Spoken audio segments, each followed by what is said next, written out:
Bueno, ahí ya les estoy compartiendo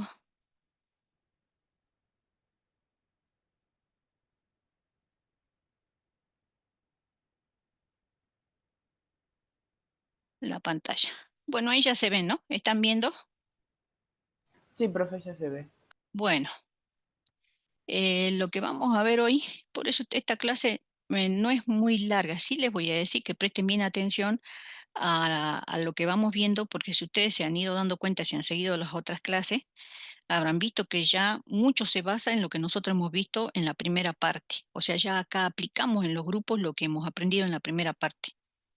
Em, y a la vez, lo que hemos aprendido en los grupos anteriores, también esos conceptos se vuelven a aplicar siempre que se pueda en los grupos que siguen. Así que de ahí es que les digo que esto es una cadena. Se tienen que sentar a estudiar ya porque si no van arrastrando todo lo que no van entendiendo a medida que vamos avanzando con los grupos. Le van quedando baches. Bueno, el grupo que tenemos acá es el 4A, ¿sí? 4A, así es como se nombra, ¿sí? O es grupo 14. De cualquiera de esas dos formas lo puedo nombrar, 4A o 14. Siempre que yo quiera nombrar con la notación más moderna que es esta, es decir, grupo 14, ¿sí? Con números arábigos. Pero si quiero nombrar este como grupo A o grupo B, el número va siempre en números romanos. Les digo porque por ahí a veces en parcial veo grupo 4A. No, este, así no. En números romanos si usan esta notación, 4A, o bien directamente 14. ¿M? Si no, está mal. Bueno, los elementos que integran el grupo, bueno, como ven allí, carbono, silicio, germanio, estaño y plomo. Y pasa lo mismo que en el grupo anterior que nosotros vimos. Em, Nosotros habíamos estudiado el grupo 13, donde teníamos al boro, aluminio, galio, indio, talio, y vimos que el boro era el único no metal y que por muchos autores de libros de química también era clasificado como semimetal, mientras que todo lo demás tenían carácter metálico, eran metálicos. En cambio ahora eh, ya nosotros tenemos más no metales en el grupo. A medida que yo voy avanzando en este sentido en la tabla periódica, en el estudio de los grupos, cada vez ese carácter no metálico va avanzando hacia más abajo. Entonces ahora tengo carbono, silicio, germanio como no metales y estaño y plomo serían los únicos metales del grupo, propiamente dicho. ¿M? A medida que me vaya desplazando más hacia la derecha, ese carácter no metálico va avanzando más hacia abajo en el grupo y son cada vez menos los que tienen un cierto carácter metálico. Bueno, como yo les dije, en el seminario 7 tenemos grupo 13 y grupo 14. Grupo 13 ya lo vimos y desarrollamos ya la clase pasada hasta el punto 8. Y ahora ya seguimos desde el punto 9 hasta el final con el grupo 14. En la parte de ejercicios de aplicación, ustedes tienen puntos para resolver, pero para poder hacerlo, ustedes primero tienen que estudiar la parte teórica que vemos con cada uno de los grupos, sí, porque ya son de aplicación. Como estos ejercicios que ustedes tienen de aplicación son como pueden ser ejercicios de la parte práctica del parcial. Y de la parte teórica, las preguntas de la parte teórica pueden ser como las preguntas que tienen y que vamos desarrollando en teoría. Yo de la parte práctica, o sea, de los ejercicios de aplicación, en esta segunda parte yo ya no resuelvo. Eso queda para ustedes porque, bueno, los tiempos no dan tampoco, pero se hacen este, con lo que vemos en la parte teórica. Yo voy desarrollando los puntos que corresponden a la parte teórica, ¿sí? Entonces, no se vayan quedando tampoco porque tienen que ir resolviendo los ejercicios de aplicación de cada seminario, porque como esos son los que pueden entrar al segundo parcial. Bueno, eh, les muestro para que ustedes vean entonces cómo está organizada la guía, pero yo después ya no vuelvo acá porque ya el PDF está organizado respondiendo cada una de las preguntas para la parte teórica. Bueno, en el punto eh, 9 dice, explique cómo y por qué varían las siguientes propiedades al descender en el grupo. Bueno, nosotros tenemos allí los elementos que integran el grupo, que son carbono, silicio, germanio, estaño y plomo. Bueno, de todos estos, em, básicamente les decía que los dos primeros son los que son considerados como, los tres primeros son los que son considerados como no metales, ¿sí? Y el que sería el no metal propiamente dicho sería el carbono, silicio y germanio, tienen propiedades más de no metal, pero presentan una que otra característica que tiene que ver con los metales, como la posibilidad de poder ser conductores, entonces, más propiamente dicho, semiconductores, entonces son considerados semimetales. Y estaño y plomo son los que son propiamente dicho metales. Si bien estos ya son metales con enlace metálico, como ustedes podrán imaginar, ya son débiles, ¿sí? No tienen las mismas propiedades metálicas que eh, otros metales que tienen enlace metálico más fuerte.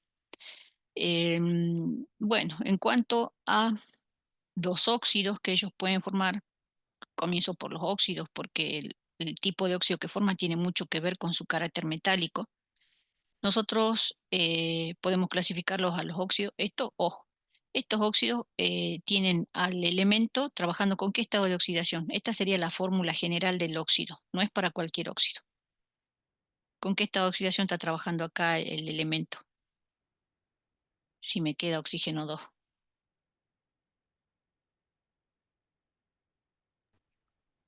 Más 4 sería. Más 4, bien. O sea, estos son los óxidos de estos elementos cuando están trabajando con estado de oxidación más 4. Entonces, al simplificar con el coeficiente que correspondería al oxígeno, me queda el elemento oxígeno 2. Esa sería la fórmula general de los óxidos que estamos analizando su carácter ácido básico. Bueno, como el carbono forma óxido, el carbono es un no metal, al formar óxido con el oxígeno va a tener característica ácida. En general, podemos decir eso, ¿sí? Para este tipo de óxido, o sea, en este caso entraría el dióxido de carbono sería, es un óxido ácido. El dióxido de silicio sería el óxido que estamos considerando en el segundo caso. Como tiene propiedades de semimetal, también entraría dentro de lo que es un óxido ácido. Lo mismo pasa con el de germanio. Los tres primeros entonces serían clasificados como óxidos ácidos. ¿Por qué? Porque estos elementos están más bien con característica de no metal o semimetal. Los dos últimos, como tienen más carácter metálico, eh, ellos podríamos tener la tentación de decir que son más bien óxidos básicos, pero resulta que ellos tienen este carácter anfótero. Si nosotros nos vamos a la tabla y nos fijamos dónde están ubicados ellos, hay tablitas que tienen dibujados acá la escalerita. ¿Se acuerdan que yo les decía que me separaba la parte donde tengo a los no metales de los no metales? Y varias veces ya les dije que los elementos que están acá próximos a esa diagonal que me separa los metales de los no metales justamente se caracterizan porque tienen comportamiento de semimetal y en general sus óxidos pueden tener carácter anfótero, o sea, pueden comportarse tanto como ácido o como base. Pueden tener reacción de ácido y base. Y bueno, eso está pasando con el estaño y plomo, porque ellos están cerca de esa transición. Entonces sus óxidos van a tener la propiedad de ser anfóteros. Quiere decir que ellos van a poder reaccionar con ácido y también con base. Eso en cuanto a sus óxidos. Vamos a los estados de oxidación. Como dijimos, el grupo este lo podemos llamar como grupo 4A o grupo 14.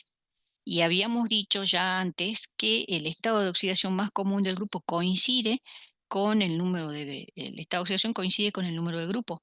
Entonces, como el grupo es el 4A, el estado de oxidación común del grupo es el más 4. ¿Mm? O sea, no le voy a errar si digo, bueno, que el estado común del grupo es el más 4. Pero resulta que acá, en la parte baja del grupo, igual que vimos en la clase pasada para los elementos del grupo 13, se da el efecto del par inerte, que ya no voy a explicar porque ya lo he explicado la clase pasada. Se da el efecto del par inerte y entonces eh, tengo en la parte baja la estabilidad de un estado de oxidación que es 2 unidades inferior al estado de oxidación más común del grupo.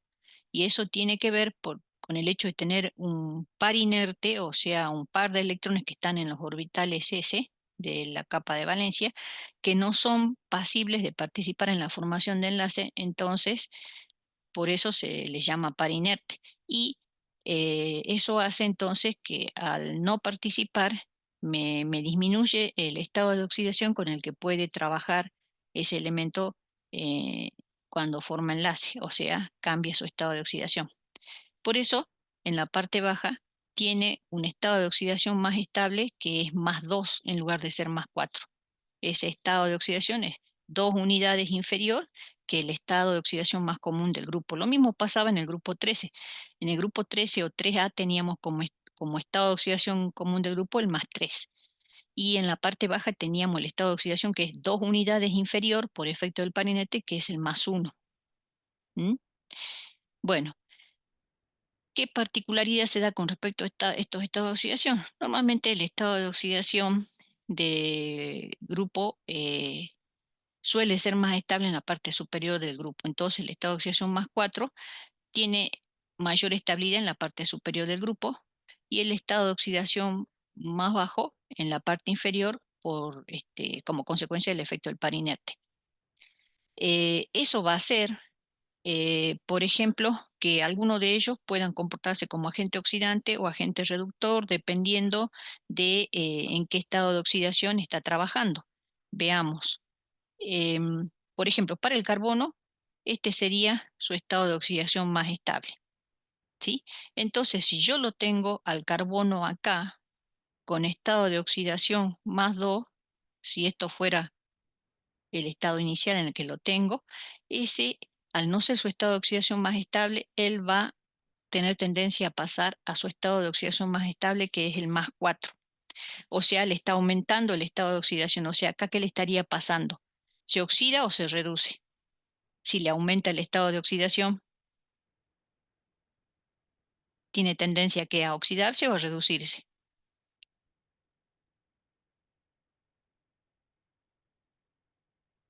Si pasa de más 2 a más 4,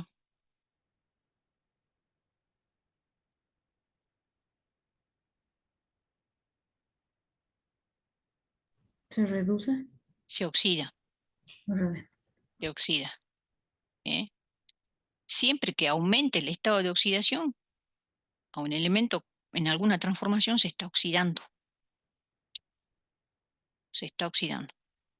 Si no, imagínense, por ejemplo, si yo tengo un trocito de hierro, supongo que esto es hierro, si está en estado metálico, ¿en qué estado de oxidación está? Como metal. ¿Qué estado le corresponde, qué estado de oxidación le corresponde a una sustancia que está en estado metálico? 0. Cero. Cero, cero. Entonces, sabemos que el hierro tiene tendencia a oxidarse, pero cuando se oxida se forman iones. ¿Y qué estado de oxidación conocen para el hierro, común para el hierro?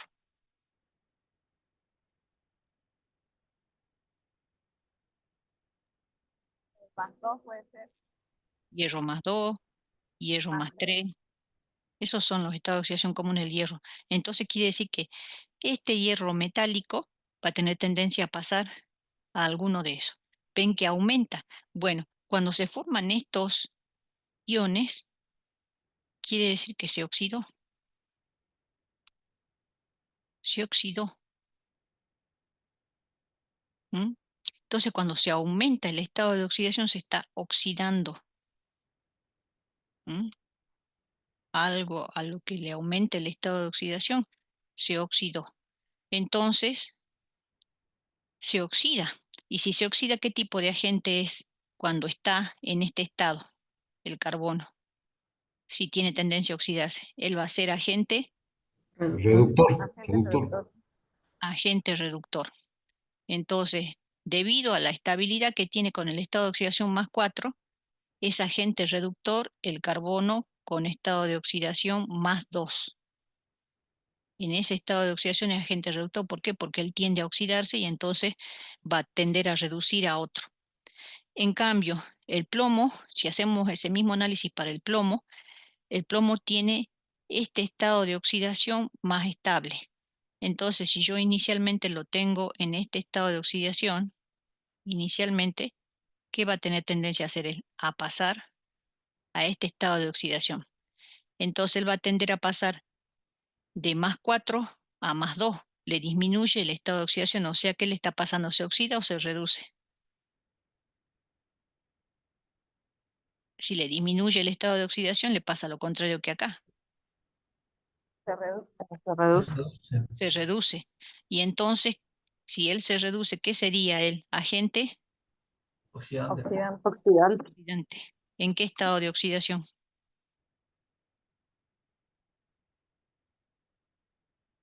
¿En qué estado de oxidación está acá? Arriba dice. Más 4. 4.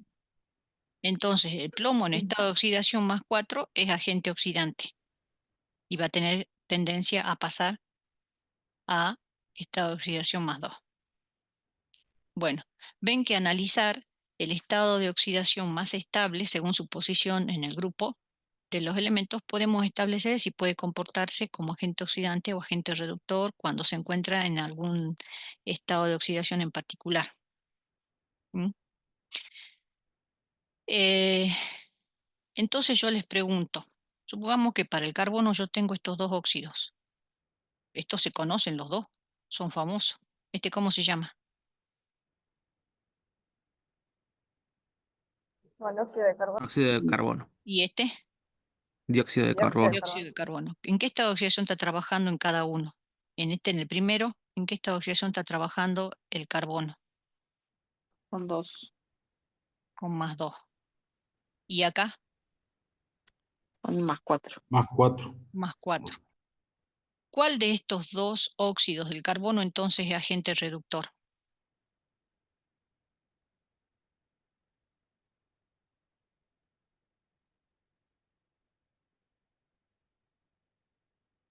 ¿Los dos o uno de ellos? ¿Cuál es agente reductor? El más 4. Vean lo que hemos analizado.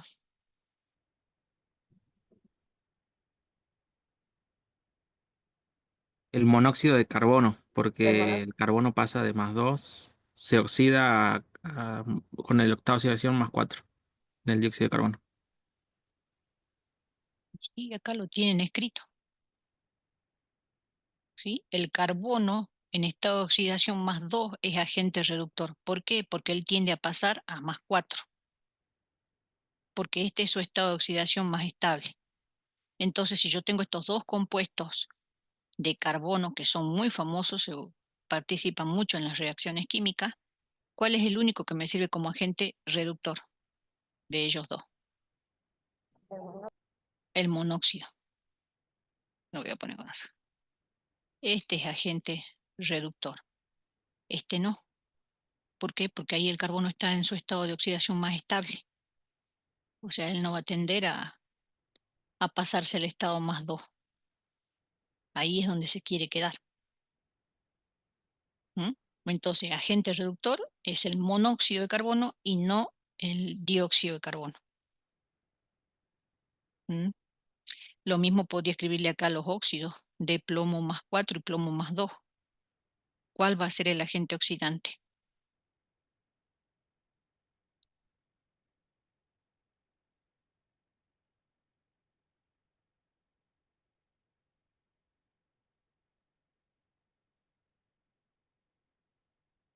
¿Cuál es agente oxidante? ¿El monóxido o el dióxido de plomo? Dióxido de plomo Bien, es mejor. este es el agente oxidante. ¿Por qué? Porque lo tiene a plomo con estado de oxidación más 4, como dice acá. ¿Mm? Bueno, todas estas propiedades es interesante saberlas justamente cuando en la industria uno necesita un agente oxidante o un agente reductor. Entonces, uno de esta manera puede saber quién puede funcionar así. Bueno, ahí ya está entonces analizado el tema de los estados de oxidación y cómo me doy cuenta en qué compuesto puede trabajar como agente oxidante o como agente reductor y dependiendo de qué elemento estamos hablando y su posición en el grupo. Bueno, vamos ahora a analizar los puntos de fusión.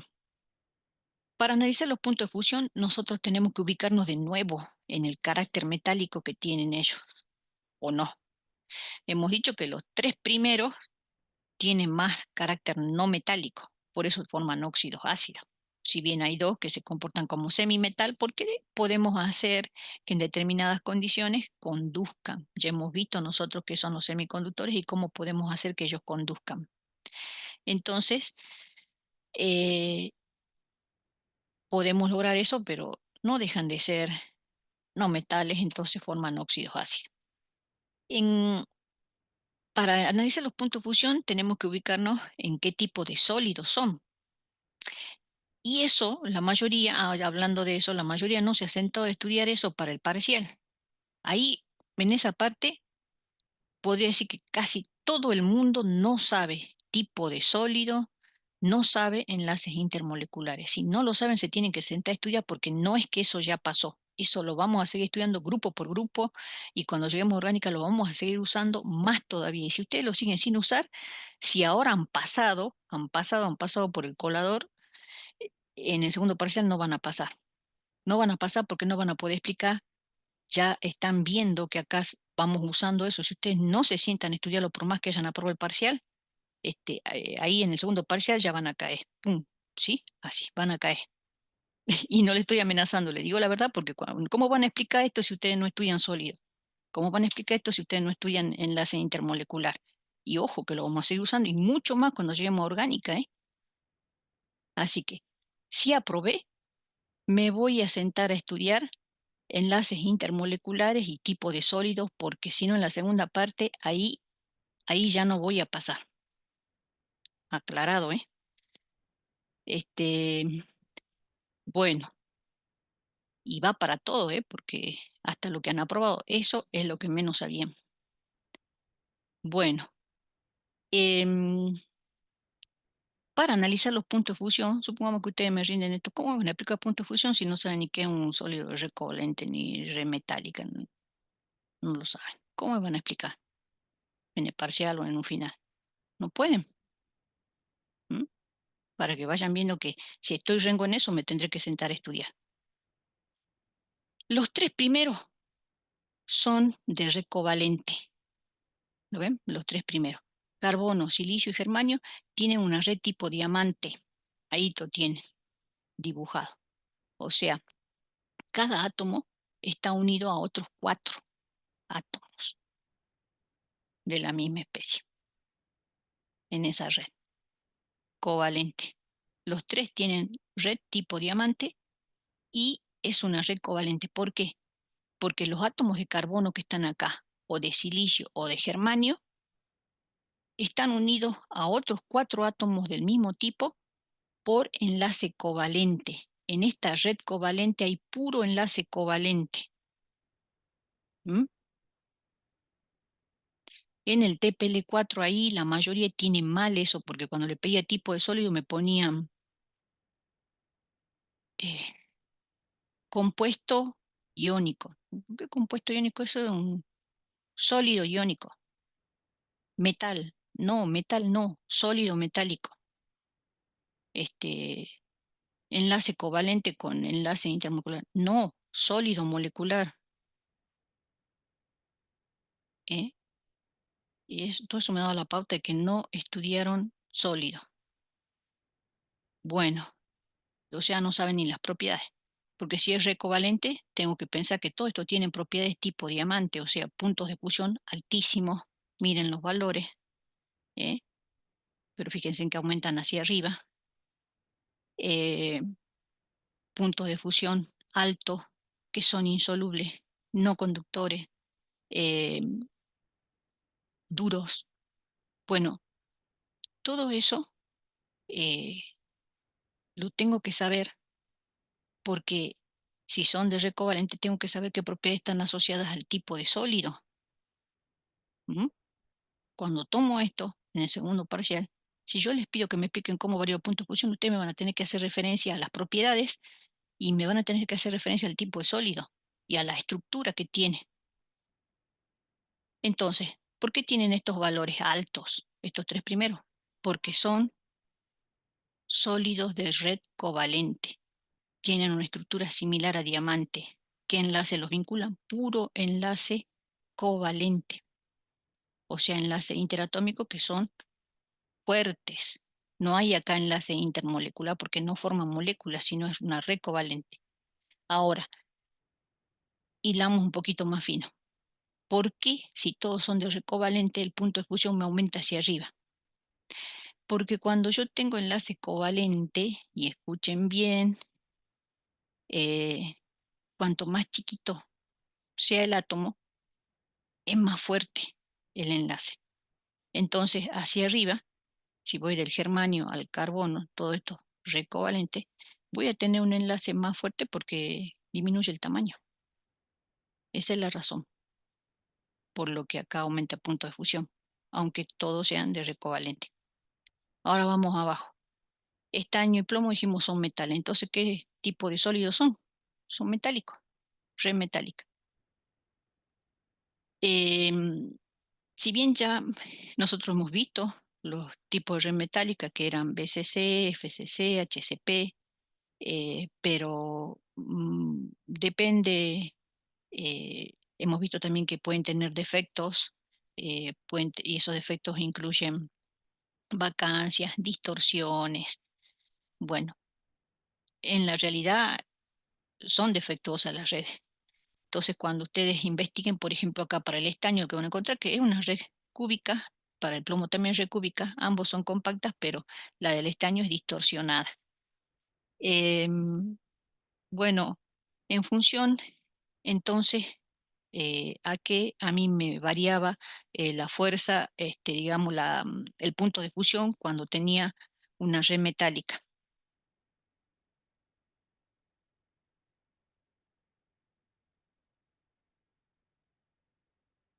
¿Mm? En función a que me variaba.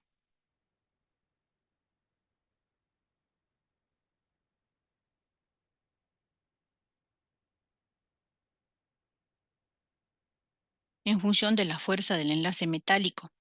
Pero nosotros sabemos que cuanto más pequeño es más fuerte el enlace metálico. Eh, entonces nosotros esperaríamos que acá este tuviera un punto de fusión más alto que este, sí, que el estaño tuviera un punto de fusión más alto que el plomo, porque eso es lo que hemos visto en grupo 1 y 2. Cuanto más pequeño, más fuerte el enlace metálico. ¿Por qué pasa? Podría ser al revés, pero lo que pasa que acá, recuerden que en la parte baja se produce la contracción lantánida. Entonces lo que ocurre es que el radio del estaño es mayor que el radio del plomo. Entonces termina siendo más chiquito el plomo y por eso el plomo atrae con más fuerza los electrones del enlace metálico y en consecuencia el punto de fusión del plomo es más alto. ¿Mm? ¿Está claro? ¿Se entiende? Entonces, acá esto pasa por la contracción lantánida. Por la contracción lantánida es que están estos como invertidos. Y eso, ¿qué consecuencia tiene la contracción lantánida? Les dije que el radio del estaño termina siendo mayor que el radio del plomo, cuando nosotros sabemos que debería ser al revés. Entonces, eh, esa es la razón por la que el enlace metálico lo tengo como más fuerte para el plomo que para el estaño y por eso el punto de fusión está invertido. Bueno, ¿alguna pregunta? Ahí les terminé de explicar entonces por qué tenemos esta variación de los puntos de fusión. Si comparamos los puntos de fusión de los que tenemos arriba con los que tenemos abajo en, en el mismo grupo, fíjense que son mucho más altos los puntos de fusión de los sólidos covalentes, como hemos visto cuando hemos estudiado los tipos de sólidos. Cuando tenemos red covalente tenemos los puntos de fusión más altos que puedan haber. Entonces, si bien lo de los enlaces metálicos no es que sean altos, sino son variables, algunos tienen alto punto de fusión, algunos bajos, son más bajos que los de red covalente. Por eso, esta variación también, si comparamos entre todos. ¿Mm? ¿Quedó claro entonces? ¿Alguna pregunta de esta parte?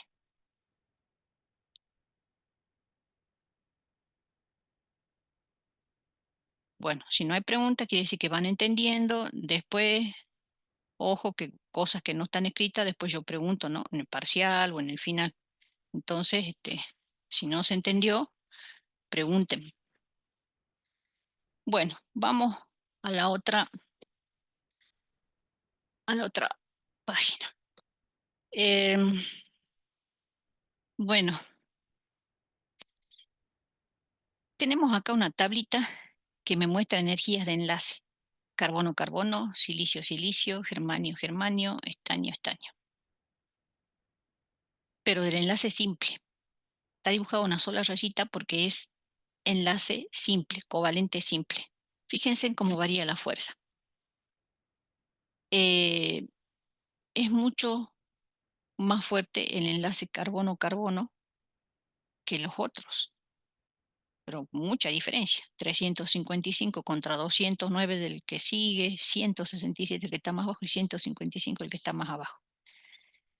Entonces, el hecho de que yo tenga una energía de enlace covalente simple muy alta, quiere decir que ese elemento se puede estabilizar mucho formando enlace simple.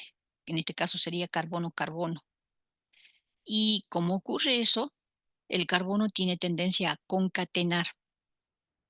Concatenar quiere decir a formar largas cadenas de enlaces carbono-carbono. ¿Mm?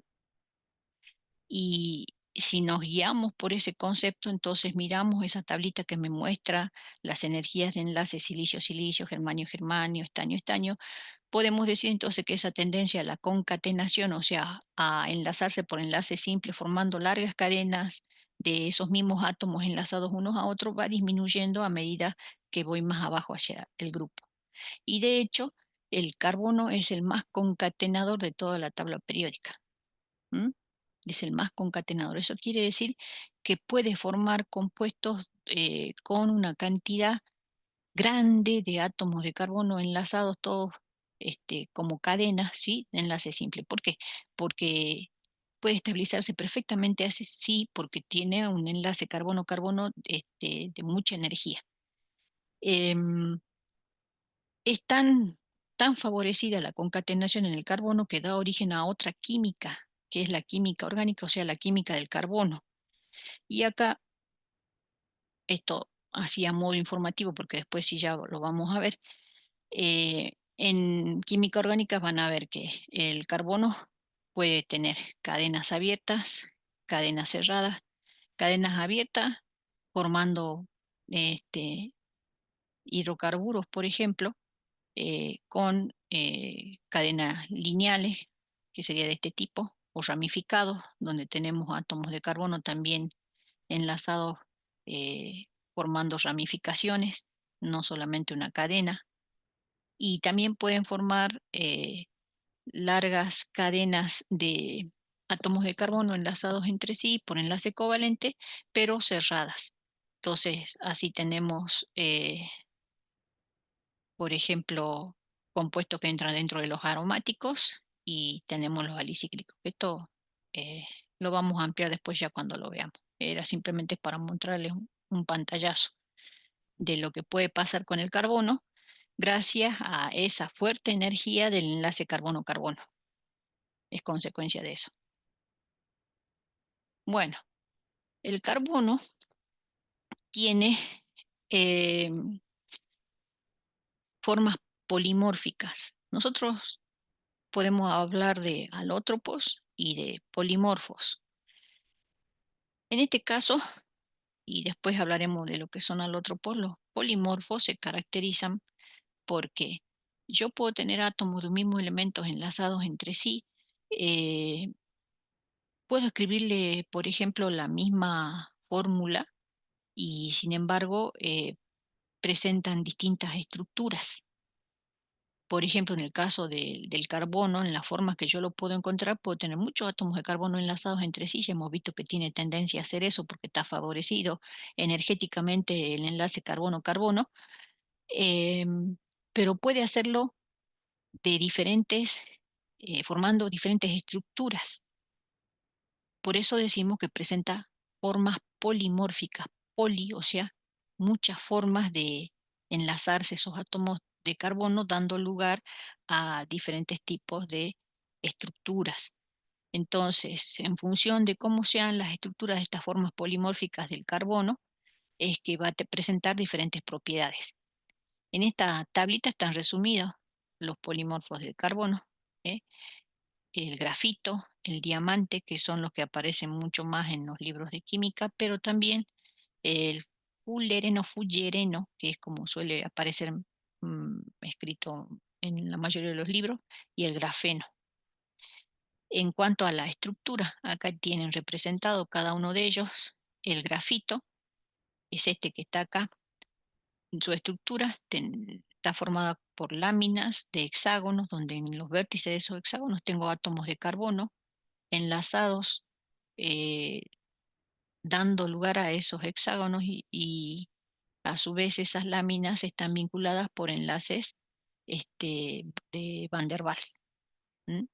Estos enlaces débiles que enlazan estas láminas de hexágonos de átomos de carbono eh, pueden facilitar, digamos, que puedan deslizar las láminas entre sí y por eso el grafito, que no es otra cosa que la mina de lápiz, por ejemplo, el grafito, sea untuoso.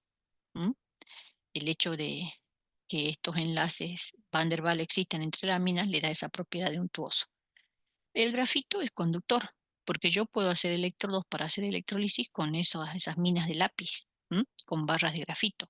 O sea que a pesar de que es un sólido covalente, el grafito tiene la particularidad que él puede conducir. ¿Por qué pasa eso? Porque si nos meteríamos de lleno a analizar lo que está pasando acá dentro de estos hexágonos de átomos de carbono que están enlazados en esas láminas, eh, hay electrones que pueden moverse, o sea, hay electrones deslocalizados allí. Y eso es lo que le va a permitir tener conductividad en esas láminas. Por eso el grafito me sirve como conductor y lo solemos usar en por ejemplo, como electrodos en electrólisis. Bueno, color negro, dureza, el grafito es blando, es conductor, bueno, acá tienen la densidad y lubricidad, sí, es una forma de decir, bueno, que es untuoso.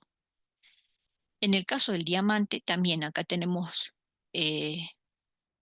puro enlace covalente entre los átomos de carbono, no hay enlaces intermoleculares como acá, que hay fuerzas de Van der Waals entre las láminas. Entre los átomos de carbono que están acá en los hexágonos en el grafito hay puro enlace covalente también, ¿eh? Por eso es un sólido covalente. Pero la untuosidad se debe a estas fuerzas que vinculan las láminas que son de Van der Waals. En el diamante hay puro enlace covalente. Cada punto está representando un átomo de carbono que fíjense que están unidos de manera tetraédrica a otros 4 átomos de carbono más. Y así esta red sigue. O sea, son macromoléculas. Por eso esto es un sólido covalente y que este va a ser justamente porque es puro, una red que tiene puro enlace covalente, muy duro, no es conductor porque acá no hay cargas. ¿M? Y tiene otra estructura. En los fullerenos, acá tienen representado 1, 2, 3. Tenemos el fullereno carbono 60, carbono 70, carbono 20. Bueno, ahí simplemente está apareciendo la cantidad de átomos de carbono que están enlazados en estas especies de pelotitas. Bueno, cada uno de los puntos que aparecen allí en esa estructura son átomos de carbono vinculados por enlace covalente. Allí otra vez lo mismo que pasa acá en el grafito, que dentro de los hexágonos hay electrones deslocalizados, acá también lo hay, por eso que si ustedes se fijan, el fullereno es conductor. Bueno, depende qué es fullereno, normalmente ellos tienen intercalado, fíjense, acá se nota, pasa acá y pasa acá. Tenemos, algunos son hexágonos y algunos son pentágonos. Acá también pentágonos, hexágonos, están alternados allí dentro de la estructura. El grafeno, bueno, acá lo tienen representado. ¿Cómo se vería? Em, Esta sí tiene una estructura muy particular, porque fíjense que se parece un poco al grafito, pero es como si fuera una monocapa, o sea, no como en el grafito que tenemos varias capas vinculadas por fuerzas de Van der Waals, sino acá hay una monocapa. Cada átomo de carbono, fíjense, está unido a 3 átomos de carbono, ¿eh? Y van formando esa estructura hexagonal. Y bueno, por lo mismo que les indicaba acá en el grafito, este también es conductor, porque acá va a haber electrones deslocalizados. La hibridación, bueno, va a ser diferente. Si acá yo tengo el carbono unido, átomo de carbono unido a 3 átomos de carbono, ¿qué hibridación va a tener acá, por ejemplo, en el grafeno o en el grafito el carbono? En ambos está pasando lo mismo. Un átomo de carbono unido a 3 átomos de carbono. ¿Qué hibridación tiene?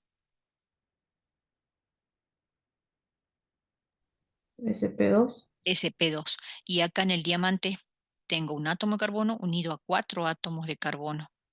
Y eso le pasa a cualquier átomo de carbono en el diamante. ¿Qué hibridación tenemos?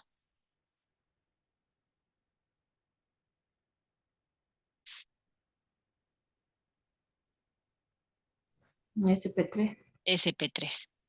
Bien. Bueno, estos son entonces los polimorfos del carbono. Vamos ahora a estos dos óxidos, una tablita que analiza de manera comparativa propiedades del monóxido y el dióxido de carbono, que algo ya vimos, pero que muchas veces se lo tomo, ¿sí? Porque son dos óxidos que tienen mucha importancia a nivel laboratorio y también industrial y tienen propiedades muy diferentes. Entonces, la forma más fácil de analizar esto es escribiendo sus estructuras de Lewis. Esta sería la estructura de Lewis del monóxido, esta la del dióxido de carbono. Entonces, acá nos damos cuenta que tenemos una molécula, acá tenemos una molécula polar, ¿m? En cambio acá no polar. Entonces, allí podemos analizar qué enlaces están presentes entre moléculas, ¿sí? Estos serían enlaces intermoleculares, ¿eh? Porque ya sabemos que acá hay enlace covalente en ambos casos. El interatómico es covalente, pero el intermolecular, como este es polar, tiene dipolo-dipolo y London. Como este es no polar, tiene solo London. ¿Mm? ¿Qué más? El poder reductor, ya lo vimos, el único que tenía capacidad de actuar como agente reductor es el monóxido. El dióxido no. ¿Por qué? Porque acá tengo al carbono con su estado de oxidación más estable, el +4. Esa es la explicación. En cuanto a la acidez, ¿se acuerdan que vimos, comparábamos la acidez o basicidad de los óxidos con estado de oxidación +4? Y en este lo hemos clasificado como ácido, pero miren lo que pasa si consideraría con el estado de oxidación +2. El monóxido de carbono no es ni ácido ni básico, es neutro. ¿Mm? Es neutro. No va a tener comportamiento de ácido ni de base. Bueno, ligando de complejos. El monóxido de carbono sí puede actuar como ligando en la formación de complejos, en cambio el dióxido no. A grandes rasgos le digo lo que son complejos. Em, los compuestos de coordinación, que nosotros, bueno, no lo tenemos en la unidad, por eso no lo vemos, suelen ser o suelen estar formados por una esfera de coordinación, donde acá tenemos algún metal y después tenemos acá algunos átomos o grupos de átomos eh, eh, que son ligandos. Y esto puede ser cargado.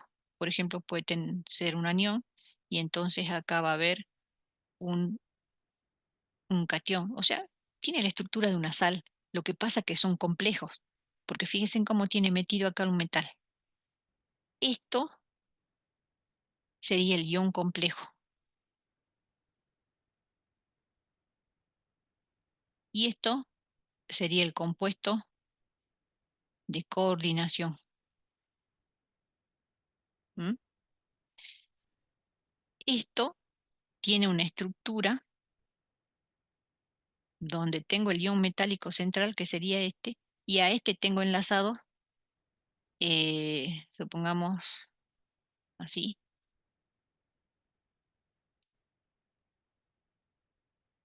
dos grupos X y dos grupos Y, según las atomicidades acá, ¿eh? Formando eh, una especie que puede ser aniónica, catiónica, que se caracteriza porque tiene un ion metálico central y a él están enlazados grupos de átomos que reciben el nombre de ligandos. Estos X e Y reciben el nombre de ligandos y pueden ser de diferentes tipos. Hasta ahí le digo nada más. No cualquiera puede actuar como ligando porque tiene que tener la propiedad de poderle dar electrones. ¿Eh? La formación de ese ion muchas veces se explica por la formación de esos enlaces dativos. ¿Eh? El metal suele aceptar electrones de esos ligandos. Entonces no cualquiera puede ser ligando. Bueno, acá como propiedad estamos viendo que de estos dos, del monóxido y del dióxido, el que puede actuar como ligando es el monóxido. El dióxido no. En cuanto a la toxicidad, bueno, el monóxido nosotros sabemos que es tóxico, eh, se suele formar por la combustión incompleta de la materia y cuando nosotros lo respiramos, lo que suele hacer en la hemoglobina sería un compuesto de coordinación, es un complejo y que tiene como ion metálico central allí el hierro. Nosotros sabemos que cuando estamos anémicos nos falta hierro. Bueno, el componente principal como ion metálico central en la hemoglobina es el hierro. Y tiene ligandos, ¿sí? Cuando nosotros respiramos el monóxido de carbono, ¿por qué nos intoxicamos? Porque ese monóxido de carbono, como tiene capacidad de actuar como ligando en los complejos, se vincula con la hemoglobina formando la carboxihemoglobina. Carboxihemoglobina. Sustituye a algunos de los ligandos de la hemoglobina formando la carboxihemoglobina que es tóxica para nuestro cuerpo. Es un veneno. Por eso nos morimos. ¿Mm? Entonces se produce una reacción entre ese monóxido y nuestra sangre. El dióxido de carbono, en ese sentido, bueno, no es tóxico porque no tiene capacidad para actuar como ligando. Pero cuando fue el tema de la pandemia, algo que se comenzó a estudiar, porque, bueno, había mucha gente que se descomponía por el uso prolongado del barbijo, fue que si nosotros respiramos mucho tiempo y gran cantidad de dióxido de carbono, también ejerce una eh, acción tóxica en nuestro organismo, y produciéndonos esa sintomatología que les puse allí. Eso lo experimentaron sobre todo los médicos que en los centros de salud donde atendían a los pacientes no podían sacarse en ningún momento el barbijo y se descomponían. Y era justamente porque si uno, si bien el dióxido de carbono no es tóxico, pero si uno lo está respirando ya mucha concentración, produce sintomatología eh, como de una intoxicación. O sea, depende de la concentración, ya es tóxico para nuestro organismo. Bueno, ¿en qué efectos suelen estar presentes o procesos pueden estar presentes estos dos óxidos? Bueno, en el caso, ya les había dicho, el monóxido de carbono, el primero, es un gas que está presente cuando hay una combustión incompleta de la materia. Entonces, em, es, digamos, un óxido que tiene mucho que ver con la contaminación ambiental. Cualquier proceso donde se produzca una combustión incompleta va a ser generador de monóxido de carbono, y el monóxido de carbono hemos visto que es tóxico. ¿Mm? Entonces, eh, no es buena la emanación o la emisión de este gas.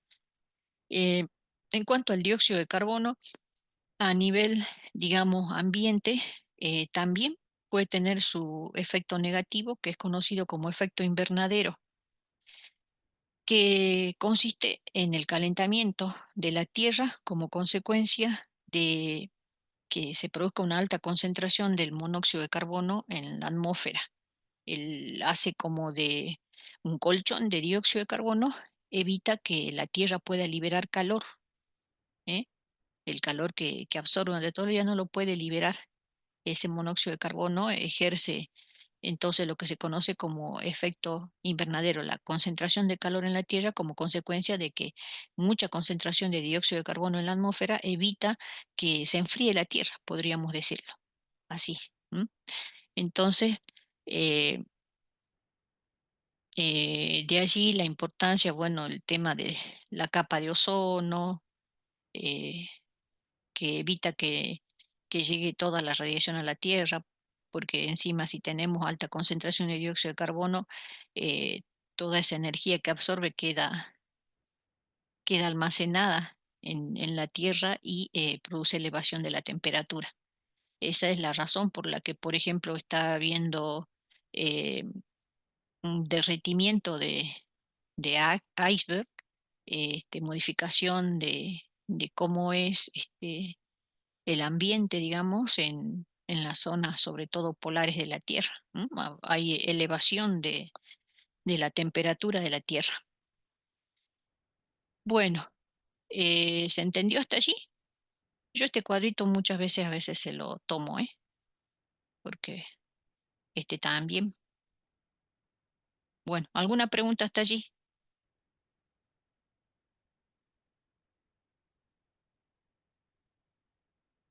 ¿Ninguna?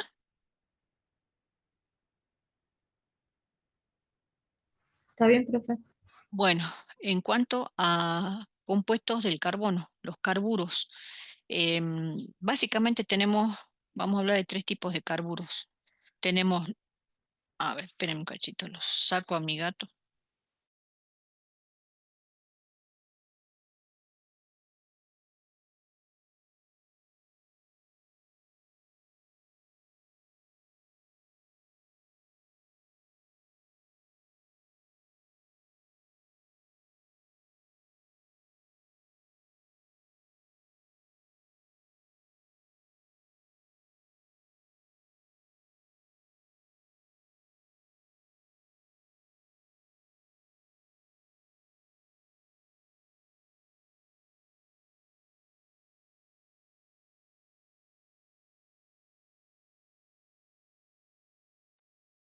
Bueno, listo, porque si no, me va a arruinar la grabación. Bueno, les decía que básicamente tenemos tres tipos de carburos. Tenemos los carburos salinos o iónicos, los carburos covalentes y los carburos metálicos. Los carburos salinos o iónicos, bueno, como la misma palabra lo dice, van a ser aquellos que van a tener básicamente comportamiento de carácter iónico, ¿eh? Entonces estos van a estar formados más bien por combinación del carbono con elementos del grupo 1 o 2 de la tabla periódica. Y después volvemos a ello. Eh, en general, les doy la descripción. Los carburos covalentes, en cambio, son combinaciones del carbono con no metales, básicamente, y los carburos metálicos son combinación del carbono con metales más bien de transición, esto, los carburos metálicos. Eh, entre los carburos covalentes, tenemos el carburo de silicio. El silicio saben que es un no metal, sería este el ejemplo, ¿sí? Ahora lo voy a señalar acá. De carburos covalentes sería ese el ejemplo, el carburo de silicio. Como verán, tiene una red eh, tridimensional de tipo diamante. O sea, ¿qué esperaríamos? Que sea un sólido de qué tipo, si tiene una red de tipo diamante. ¿Un sólido covalente? Es un sólido covalente y sus propiedades van a ser como la de sólido covalente, que ya no lo voy a repetir, ya eso tienen que saberlo. Después tenemos los carburos metálicos, que les decía que estos básicamente podemos decir estos que se dan entre el carbono y los elementos de transición. ¿Mm? Entonces, un ejemplo sería la cementita, que sería el carburo de hierro, ¿eh? ¿Cuál es la característica principal de estos carburos metálicos? Que suelen ser intersticiales. Intersticiales. ¿Qué quiere decir eso? Que en los intersticios o huecos de la red cristalina del metal de transición, en los intersticios se va a meter un átomo pequeñito y el átomo pequeñito que se mete es el carbono. Entonces, ¿por qué se forman estos carburos metálicos?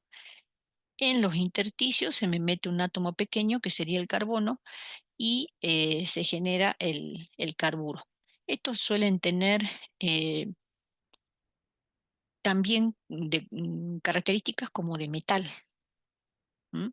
Pero suelen tener eh, propiedades metálicas bastante acentuadas, pero ya sabemos que dentro de, ese, de esa estructura hay como una combinación eh, de enlace metálico, porque tenemos en la red cristalina metálica del metal y metido un átomo de carbono que va a establecer como un enlace covalente con esos metales. Entonces hay como una combinación de enlace metálico con enlace covalente en los carburos metálicos y las propiedades van a ser un poco diferentes a raíz de eso. Em, la presencia de esos carburos va a modificar entonces del carbono en la estructura, digamos, del hierro, por ejemplo, si hablamos de la cementita, va a modificar las propiedades del hierro. Una mayor o menor concentración de cementita va a hacer variar las propiedades. Eh, hablando ahora de los carburos iónicos, como son carburos iónicos, ellos van a ser los únicos de estos tres tipos de carburos que van a ser solubles en agua. Los otros no, o sea, carburos covalentes y carburos metálicos no son solubles en agua. Dentro de los carburos iónicos tenemos dos grandes tipos que nosotros vamos a ver. Serían los acetiluros y los meturos. ¿En qué se diferencian? Bueno, se forman combinando elementos ya sea el grupo 1 o el grupo 2 con carbono, pero el ion eh, que usa, digamos, el carbono para formar el carburo es diferente. Este sería el ion acetiluro, ¿sí? escrito así o así, es el mismo, nada más que acá se están mostrando los enlaces. Hay enlace triple entre estos dos átomos de carbono y este sería el estado de oxidación, 2 menos. Y la de la fórmula, entonces que me quedaría para el calcio, si hacemos un intercambio de los estados de oxidación, así como hicimos para los óxidos, peróxidos y superóxidos, ¿recuerdan? Hacíamos un intercambio, poníamos así, este tiene carga -2, va acá, y el calcio pertenece al grupo 2, tiene ese estado de oxidación. Entonces esto se puede simplificar, pero nunca puedo simplificar este 2 porque es del grupo acetiluro, si no ya no tendría un carburo. Por eso la fórmula me queda así. Acá hemos hecho el intercambio de los estados de oxidación. Este es el estado de oxidación del ion acetiluro, viene acá, y este es el estado de oxidación del calcio, que es lo único que puedo simplificar. Si yo lo disuelvo en agua, se forma el hidróxido del metal y se libera acetileno. Acetileno. Esto es un hidrocarburo. Y después en el otro grupo, el ion que usa el carbono para participar en la formación del carburo es el ion carburo. Es carbono con estado de oxidación 4 menos. Entonces, por ejemplo, si yo formo el carburo de aluminio, el estado de oxidación del ion carburo 4 y el del aluminio 3. Por eso me queda esa fórmula. Aluminio 4, carbono 3. Como es un carburo iónico, sí reacciona con agua. También me forma el hidróxido del metal, o sea, hidróxido de aluminio, pero nada más difieren en el otro compuesto. En el primer caso, liberaba acetileno. En este caso, metano. Por eso se llaman meturos. También es un hidrocarburo. O sea, difieren en el hidrocarburo que se libera. Si el ion es meturo, se libera metano. Si el ion es acetiluro, se libera acetileno. Esos dos, tanto metano como acetileno, son hidrocarburos. Bueno, entonces, bueno, acá les puse a modo ejemplo cómo es la estructura para que vean que es un compuesto iónico de la estructura cristalina del carburo de calcio. Bueno, por último, lo que está apareciendo acá es la diferencia entre lo que se llama aleación y un compuesto intermetálico, porque muchos definen, por ejemplo, la cementita como un compuesto intermetálico, o sea, no una aleación. En aleación, yo tengo un metal metido en la estructura de otro metal, pero como verán, hay un desorden, es aleatorio. En cambio, decimos que se ha formado un compuesto intermetálico cuando hay un orden, cuando hay un orden en esa especie de aleación que he formado. O sea, cuando se me ha metido un átomo dentro de la estructura de otro átomo metálico. ¿eh? En el caso de la cementita sería intermetálico, o sea que es una estructura ordenada.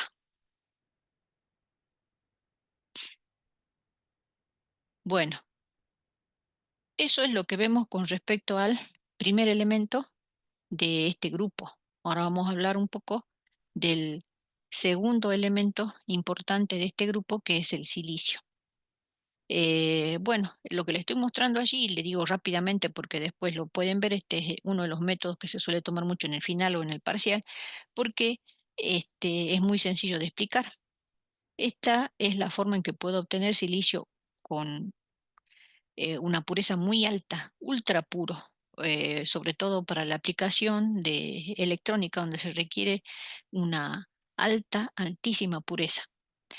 Se puede partir como materia prima del dióxido de silicio, se lo reduce y se lo trata con cloro para formar el clorosilano, que sería este, y se forma como producto de la reducción del dióxido de silicio, monóxido de carbono.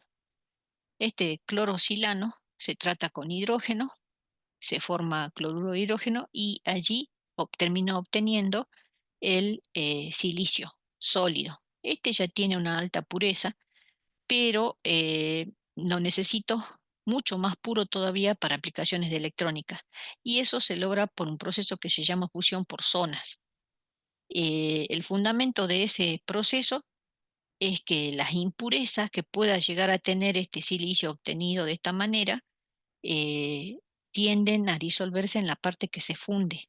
Esta, por ejemplo, sería la barra de silicio puro que se la hace pasar por una bobina. Esta bobina se calienta y esta se mueve en sentido contrario al que se desplaza la bobina. Por donde va pasando la bobina se va fundiendo el silicio y en esa parte fundida es donde se disuelven las impurezas que pueda tener la barra de silicio. Entonces, por ejemplo, la bobina, este, el recorrido que haría sería hacia arriba, mientras la barra se desplaza hacia abajo. Entonces, la parte fundida va a ir avanzando desde abajo hacia arriba. En la parte superior, entonces, que va a terminar siendo la parte fundida al final del proceso, es donde voy a tener disueltas las impurezas, y en la parte baja voy a tener el silicio ultra puro. Básicamente, en eso consiste el proceso. Bueno, em, bien. ¿Hasta allí se entendió?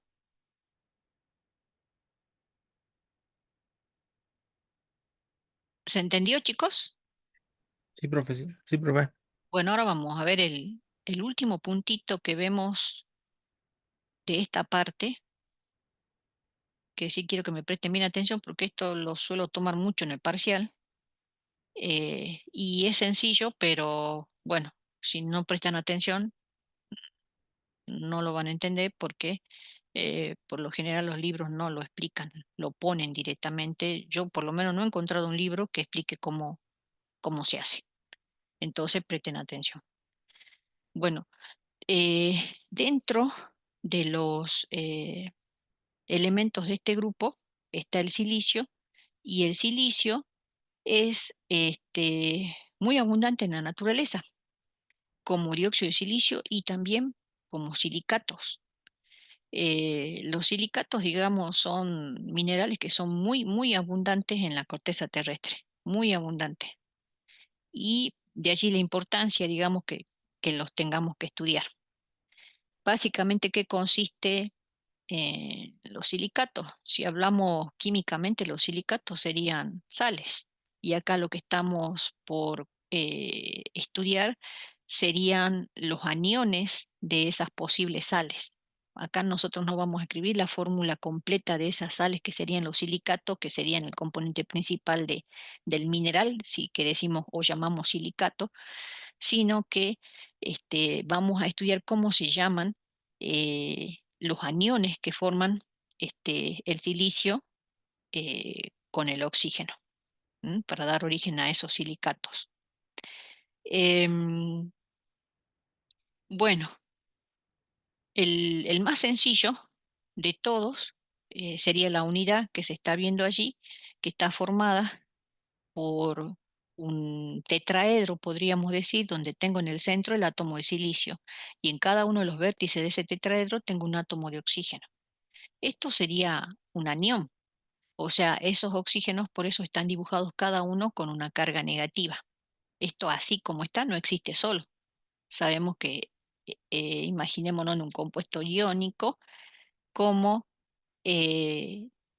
para satisfacer, digamos, esa, digamos, neutralidad eléctrica que le falta a esta especie para que tenga existencia real, acá le estaría faltando el catión.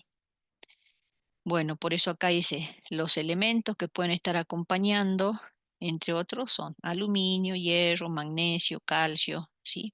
Son los elementos que en general suelen estar acompañando a estos aniones silicatos. Hay muchos tipos de aniones silicatos, acá están tabulados. ¿M?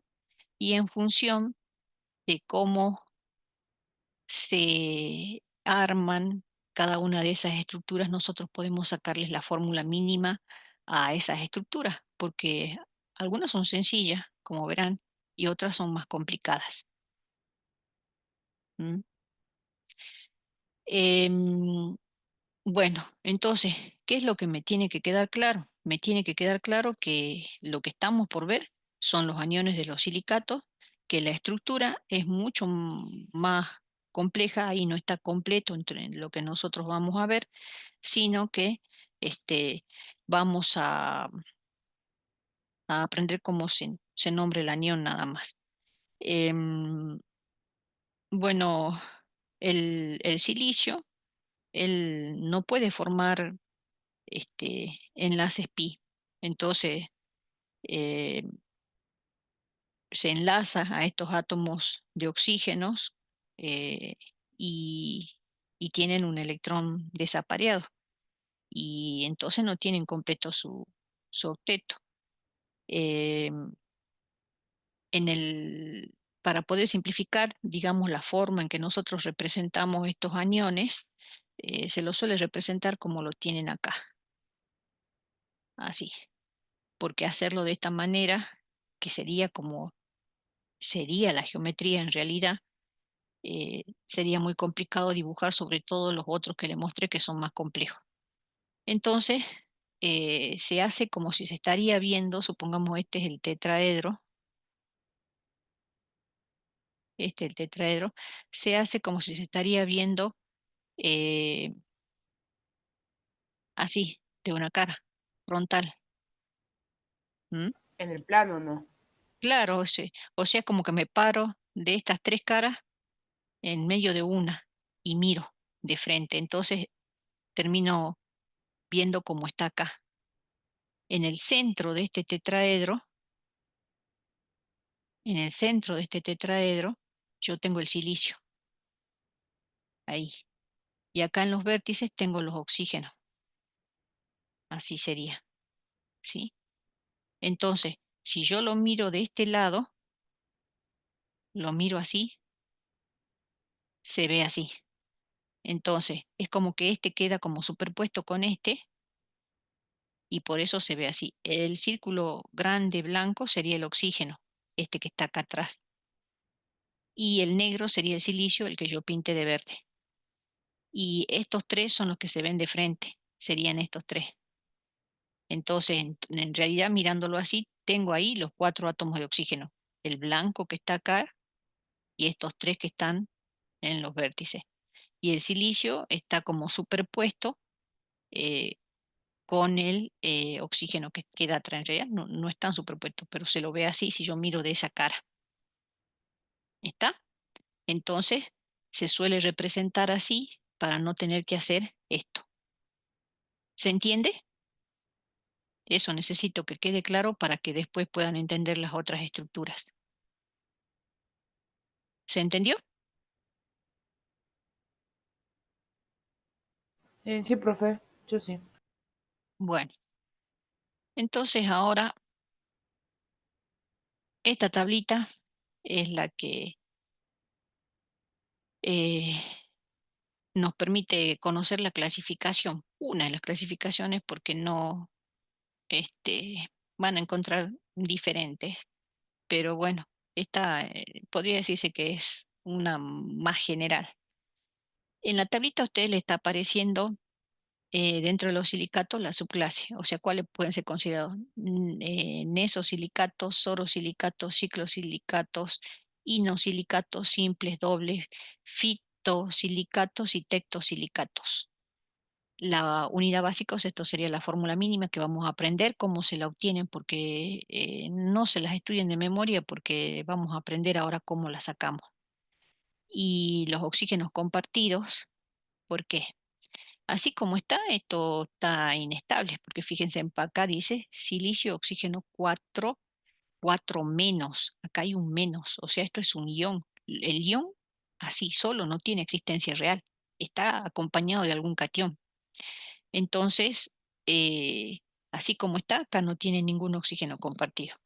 ¿Qué estructura? Bueno, sabemos que es un tetraedro, ¿ah? Aislados, separados por cationes metálicos. O sea, si yo tengo un nesosilicato, voy a tener estos tetraedros que tienen cuatro cargas negativas, o sea, se van a rodear de cationes que le ayuden a satisfacer, digamos, esa carga que tienen para que queden neutros. En los orosilicatos ya tengo dos tetraedros que para estabilizarse tienen un oxígeno en común, oxígenos compartidos, 1. ¿Eh? Y esta sería su fórmula mínima. Es una molécula de dos tetraedros. Obviamente, el hecho que siga teniendo esa carga negativa quiere decir que acá también va a haber que satisfacer esa carga negativa con algunos cationes allí que van a tener que lograr que esto sea neutro. Y así podemos ir viendo los distintos tipos de silicato. Bueno, esto como para que entiendan lo que está apareciendo allí. O sea, acá se va describiendo la estructura, o sea, qué es lo que estamos viendo, moléculas de dos tetraedros, un solo tetraedro aislado, cadenas, ¿eh? que pueden ser abiertas o cerradas de estos tetraedros. Como verán, algunas son así de simples, anillos de 3, 4, 5 tetraedros, es eso y se terminó. En cambio acá, en las cadenas, esto continúa a un lado y a otro, o sea, es como si fuera como un polímero.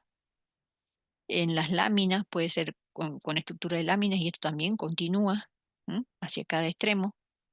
Y los tectosilicatos, que también como tipo polímeros, pero acá ya no hay un orden tan notorio como en los otros tipos de silicatos.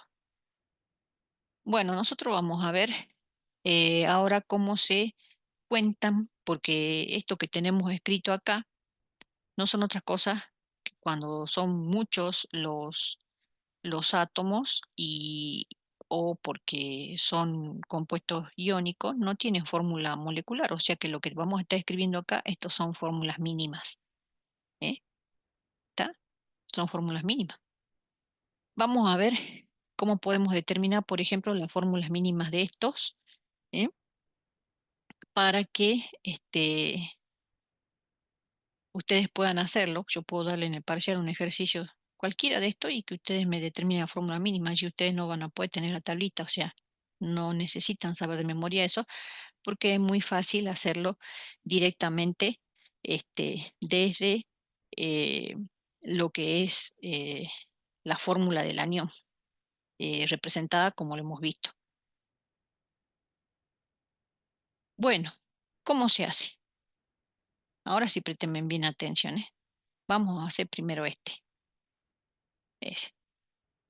Nosotros ya sabemos que el puntito negro es silicio. Entonces estoy intentando escribir su fórmula mínima. Pongo silicio. Y las pelotitas blancas son oxígeno. Tengo 1, 2, 3 y más ese que está tapado por el silicio son 4. Entonces, silicio 1, oxígeno 4. Pero esto es un anión. Entonces yo tengo que poner qué carga tiene. Hemos visto que cada oxígeno no tiene satisfecha su neutralidad eléctrica, sino que cada uno está con una carguita negativa. ¿Mm? Entonces, tengo 1, 2, 3, 4 oxígenos, cada uno con una carga negativa, entonces acá va menos 4, menos 4. Entonces, este es el anión ortosilicato. Anión ortosilicato. Así se llama. ¿Mm? Vamos a hacer este. Vamos a hacer. Este es el 1. Vamos a hacer el 2. Otra vez. La, las bolitas, en este caso, ¿qué serían las bolitas rosadas? ¿Silicio o oxígeno? Y después tengo una bolita gris. Silicio. Miren cuántas son las rosadas. ¿Qué serían las rosadas? Las rosadas serían el oxígeno. Exacto. Y las grises, que son una sola, El silicio. el Perdón. ¿sí? Bueno, tengo entonces silicio, oxígeno. Ahora cuento. ¿Cuántos átomos de oxígeno hay? Este silicato está formado por dos tetraedros nada más. O sea, no hay más. ¿Cuántos silicios hay entonces? 2. 2, ¿Cuántos oxígenos? 7. 7. Ahora tengo que determinar la carga del anión. Bueno, para eso hay que tener ojo. ¿Por qué? Acá para determinar la carga yo contaba 1, 2, 3, 4 oxígenos. Entonces, como cada oxígeno tiene su carguita negativa, 4 menos. Pero de todos estos oxígenos, algunos están cargados y algunos no. Cuando los oxígenos son compartidos entre tetraedros, ya no están cargados. Entonces, ¿cuántos oxígenos cargados tengo?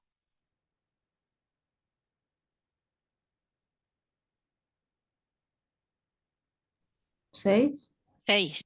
Este que está siendo compartido, ese ya no tiene carga, porque ya está siendo compartido. ¿Mm? Los otros tienen carga. Entonces, -6. ¿Sí? Y este es el anión, lo podemos llamar anión disilicato. ¿Mm?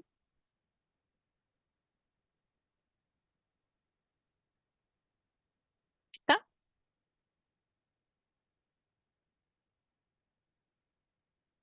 ¿Se va entendiendo cómo se hace? Profe, ¿podría volver a repetir ¿Qué parte? cómo determina la carga de ese del medio, del oxígeno? Que, Los oxígenos que están siendo compartidos por tetraedros no tienen carga. Entonces acá el único oxígeno que estoy compartiendo entre los dos tetraedros es este. ¿Sí? Porque los une a los tetraedros. ¿Está? Entonces, ese no tiene carga. Todo lo demás sí. ¿Mm? Hagamos este, el 3. Ustedes me dicen.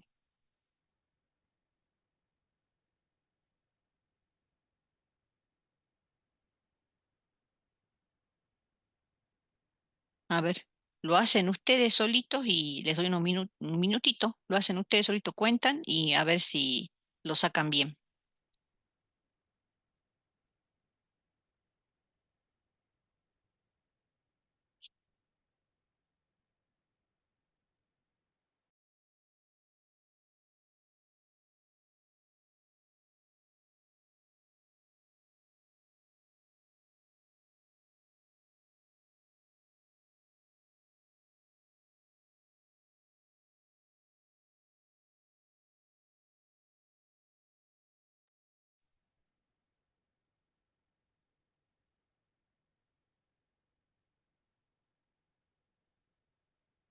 ¿Ya lo hicieron?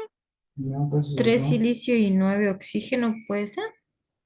¿O no? Tres, tres silicios y oxígenos.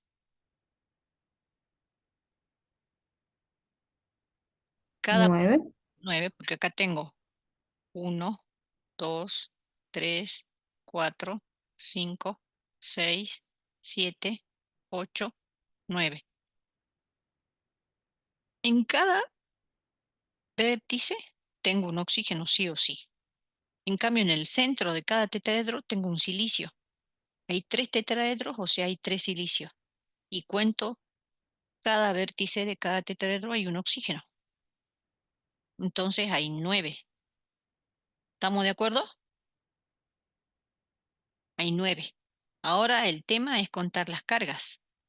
Menos, hay que tener en cuenta que los oxígenos que están haciendo de unión entre tetraedros son sin carga. ¿Cuántos oxígenos hay sin carga de esos 9?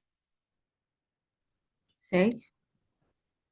¿Cuántos oxígenos se están uniendo los tetraedros? 3. Entonces, 3. 3 oxígenos sin carga. Entonces, ¿cuántas cargas negativas hay? Si son 9, 6. 6. Entonces acá es -6.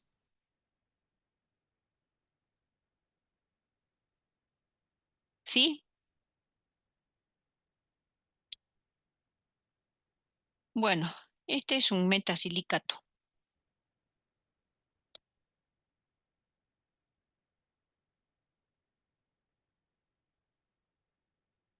Este también en lugar de disilicato también se lo conoce como pirosilicato.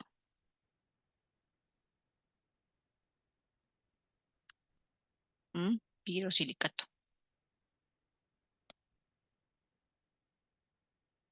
Bueno,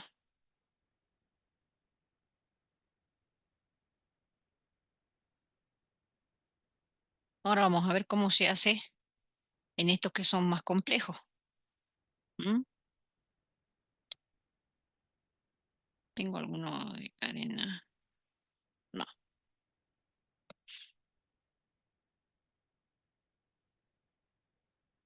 Bueno, cuando uno tiene así ya silicatos más complejos que uno se da cuenta que continúan, o sea, esto puede continuar para allá y para allá. Esto también puede continuar para allá y para allá. Bueno, tiene que cortar un pedacito de toda esa estructura y contar.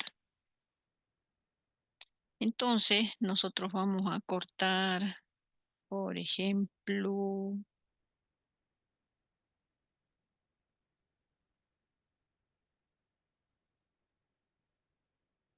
tomemos esta parte, de tal forma que quede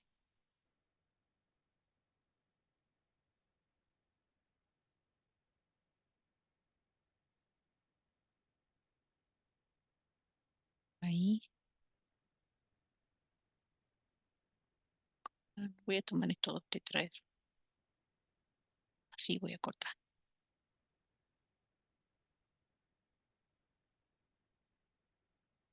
Tomo esa parte. Bueno, por ejemplo, puedo cortar de otra manera también, ¿no? Pero esa parte creo que se ve mejor. Bueno, cuando corto así, tengo que tener ojo cómo voy a contar. Con los silicios no hay drama, porque yo sé que en el centro de cada tetraedro hay un silicio y punto. El tema es cómo cuento los oxígenos. Los oxígenos eh, que están siendo compartidos entre dos tetraedros, solo la mitad le pertenece a cada uno de ellos. Entonces, si está en mi corte está apareciendo entero, vale entero, pero si no está apareciendo el tetraedro con el que está compartiendo el oxígeno, vale solo la mitad. Entonces, mm, lo voy a hacer más grande para que se vea mejor. Ahí. Hago el corte. Así. Ahí. Tomo esos dos tetraedros. Bueno, ¿qué oxígenos van a valer enteros? Este va a valer entero porque está metido todo dentro. Este va a valer entero porque está metido todo dentro. Este también va a valer entero. Este también va a valer entero. Está todo dentro de lo que es seleccionado. Y los otros no van a valer entero. Este va a valer medio. ¿Por qué? Porque pertenece a este tetraedro, la mitad y la mitad pertenece al otro tetraedro que ya no está en mi corte. Y este también va a valer medio. ¿Por qué? Porque pertenece la mitad a este tetraedro y la otra mitad a este otro tetraedro que no está en mi corte. Este también va a valer medio, porque la mitad pertenece a este tetraedro que está en mi corte y la otra mitad a este tetraedro que no está en mi corte. ¿Está? Entonces ahora puedo contar.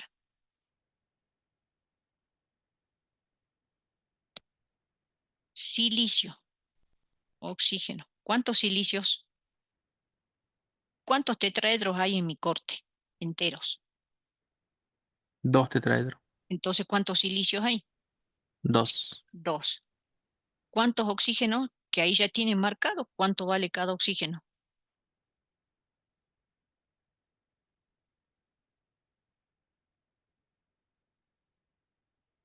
Algunos valen Otro algunos enteros. valen por medio y algunos valen por 1. Tienen que darme el valor total, porque yo no puedo poner 4 más 1, no, el total. ¿Cuántos oxígenos hay?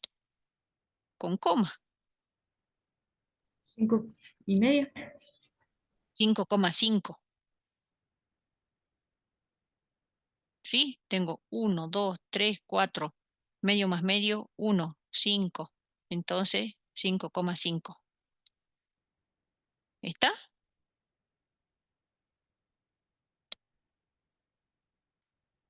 ¿Sí? ¿Se entendió cómo cuento? Todo depende Sí, profe. cómo tomo el corte. Pero igual llego a lo mismo, ¿eh? Bien. Ahora, eh, ¿terminé ya? ¿O me está faltando algo? La carga. La carga. Recuerden que los oxígenos compartidos ya están sin carga. ¿Cuáles no tienen carga? Lo voy a marcar con rojo.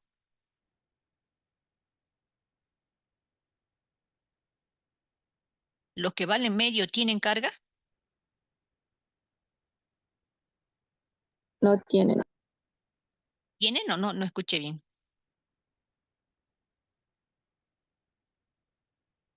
Los No que están tienen porque compartiendo. están compartiendo. No tienen. Este no tiene carga. Este no tiene carga. Este no tiene carga porque se están compartiendo entre tetraedros. ¿Hay alguno más que no tenga carga? Sí, el del Del medio. medio. Este no tiene carga. Entonces, ¿cuántos oxígenos cargados tengo?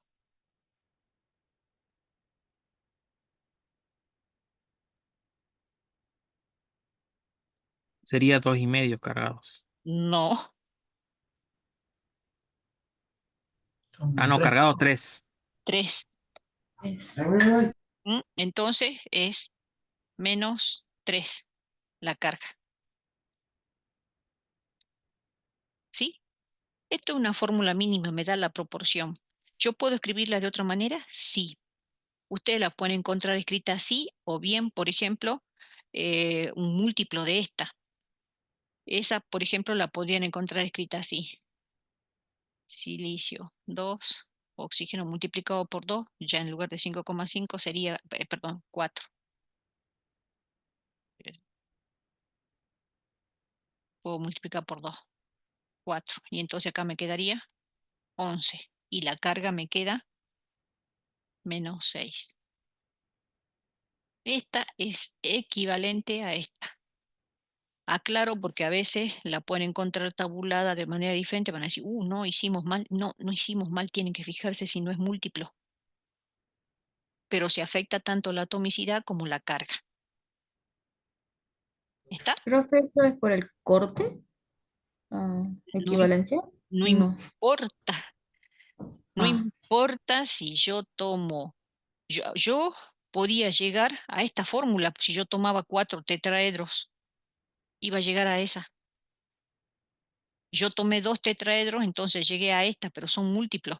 Lo que pasa es que no interesa que sean iguales, sino que sean múltiplos porque esto es fórmula mínima. Y recuerden que les dije, la fórmula mínima me da la proporción, no la cantidad real de átomos. Como esto es algo polimérico, yo nunca voy a tener la fórmula real. No voy a tener una fórmula molecular, sino una fórmula mínima, porque hay mucho más átomos, sino que me da la proporción. ¿Está claro? Por eso es que me vale esta fórmula o la otra, porque me da la proporción, guarda la proporción, no la cantidad real. ¿Está? Todo esto que estamos escribiendo para los aniones silicatos son fórmulas mínimas, me dan la proporción. ¿Se entendió? sí, profe. Bueno, para ustedes queda este otro. ¿Mm? ¿Se animan a hacerlo? Ustedes pueden tomar un corte, el corte que quieran.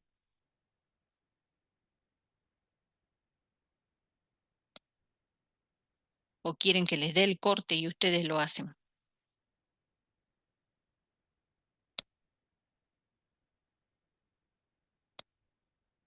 Les doy el corte. Sí, profe, denos el corte. Sí. Bueno, a ver, tomamos 2 filitas. para que cuenten con 4. A ver, lo voy a marcar acá.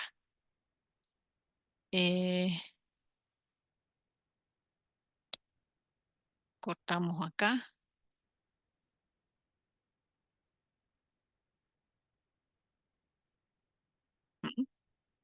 O sea que ahí va a ser medio, ¿no?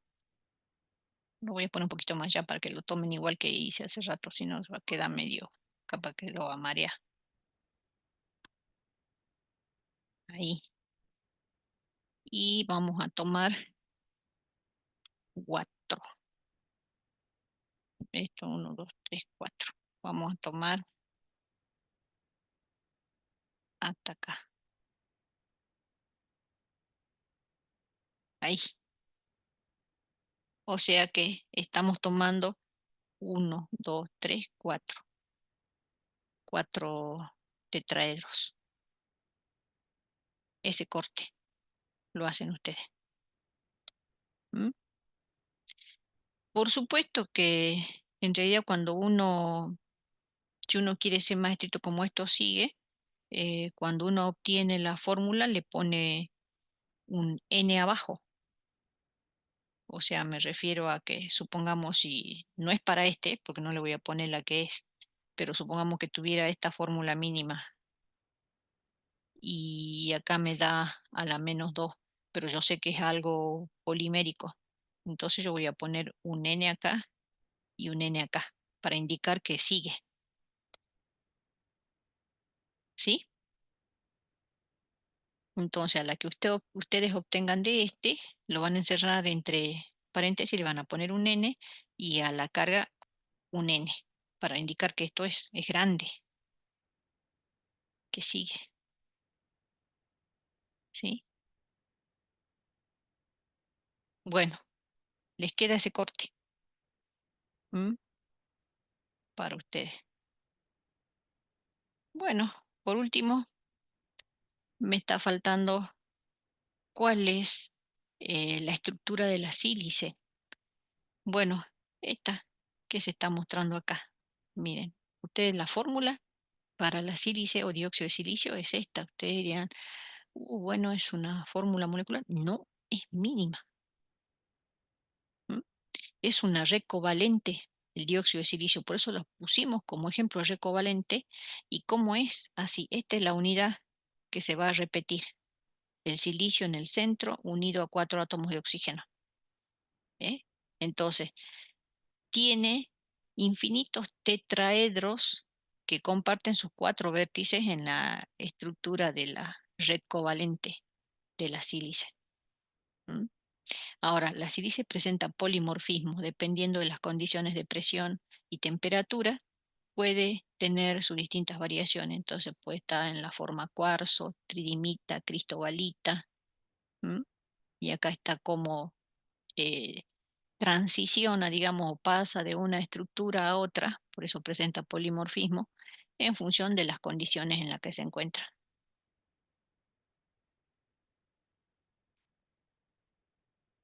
¿Está?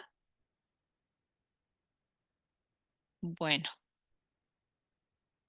ustedes en el seminario, también les puse allí como para que ustedes practiquen otro. O tienen que obtener la fórmula mínima del silicato. ¿Eh?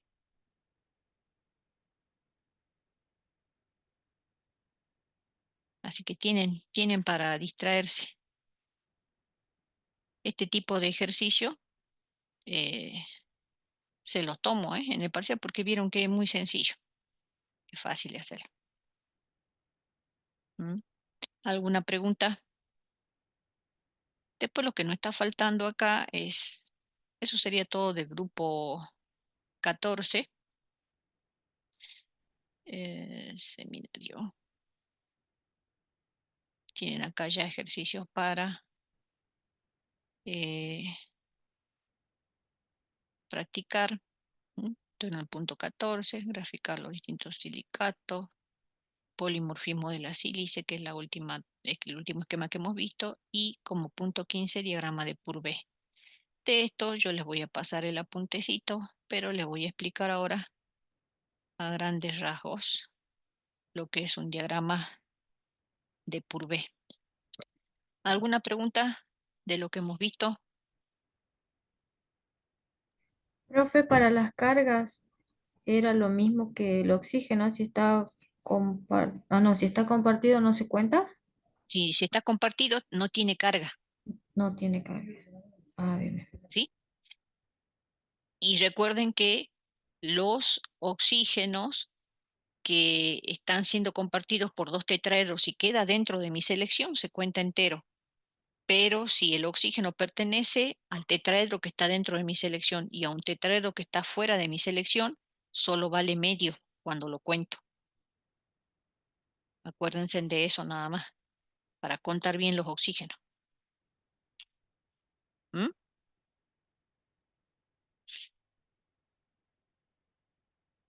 ¿Está? Bien, profe. Bueno, dice, acá tiene un ejercicio, pero yo lo voy a explicar y ahora me purvé. Y ustedes después pueden hacer un poquito esto. Yo le voy a pasar también el apunte de diagrama de Purvé para que ustedes lo vayan leyendo. Un diagrama de Purvé es un diagrama donde yo tengo representado eh, en ordenada, digamos, potencial, ¿sí? Y en abscisa pH. Y dentro de mi gráfico tengo una serie de líneas que pueden ser horizontales, verticales, oblicuas, y esas líneas que me van apareciendo acá horizontales, verticales, oblicuas, me van separando zonas y en esas zonas voy encontrando diferentes especies.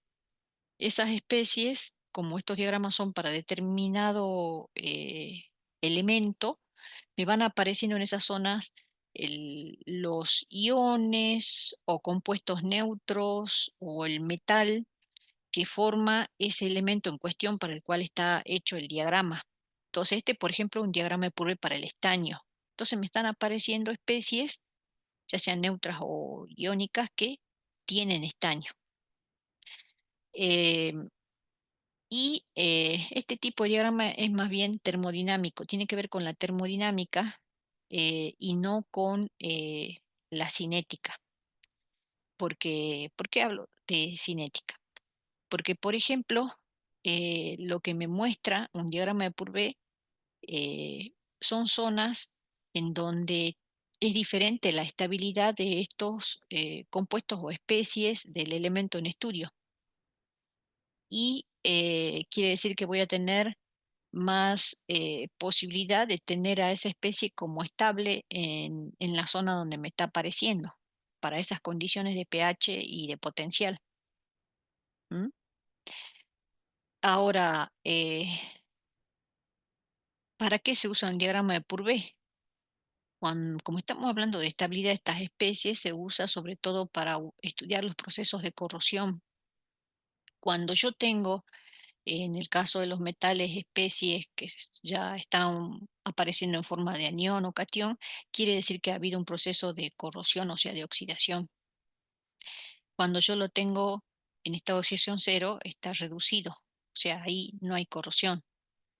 Entonces, este tipo de diagramas, como me habla de estabilidades de las especies, está haciendo alusión a zonas que definen condiciones de potencial y de pH en las cuales estas especies pueden ser estables, eh, pudiendo estar inmunes a la corrosión, pudiendo haberse pasivado por formación de especies que impiden que se siga oxidando, o pudiendo estar en zonas donde se corroe más fácilmente.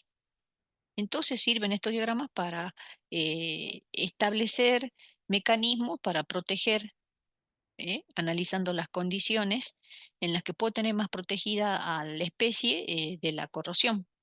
¿Mm? Establecer condiciones, ya sean más oxidantes o más reductoras para la especie. Depende de lo que quiera lograr. Entonces, les decía que en función de lo que me aparece entonces en el diagrama de Purvé, yo voy a poder decir si es una zona de pasivación, una zona de corrosión o una zona de inmunidad. Por ejemplo, en esta zona, yo voy a ir pintando, me está apareciendo estaño 0, o sea, estaño como metal, estaño 0. Entonces quiere decir que en esta zona yo puedo tener estable al metal para esas condiciones de potencial y de pH. Entonces a esta zona se la conoce como zona de inmunidad.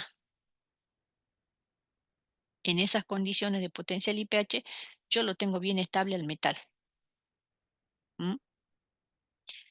En esta zona ya lo tengo al estaño, pero con carga más 2 o carga más 4. ¿Mm? O sea, ya está como ion. Acá también está combinado con oxígeno, formándome un anión. ¿Mm?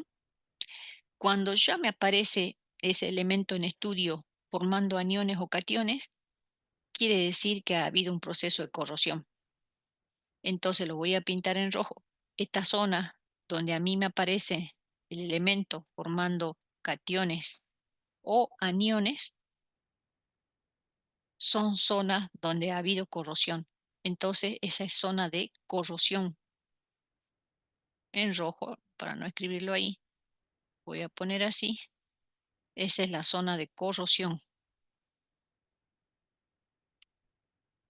Y la zona donde me aparecen compuestos neutros que puede formar, que pueden ser hidruros, hidróxidos u óxidos, en este caso es óxido, lo voy a pintar de azul. Esas zonas son zonas donde se ha pasivado el metal. ¿Qué ha ocurrido?